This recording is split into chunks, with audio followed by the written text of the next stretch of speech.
I've just stepped inside the front glass sliding doors. That's your aspect from the front. I'm turning round. You've got solid block walls, which are great for cyclone. You've got lino floor, open plan kitchen, dining, lounge.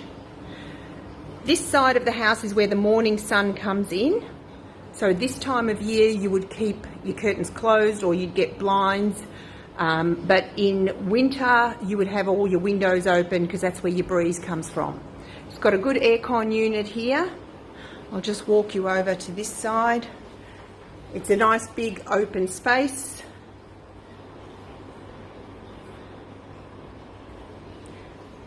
And I'll take you down the hallway.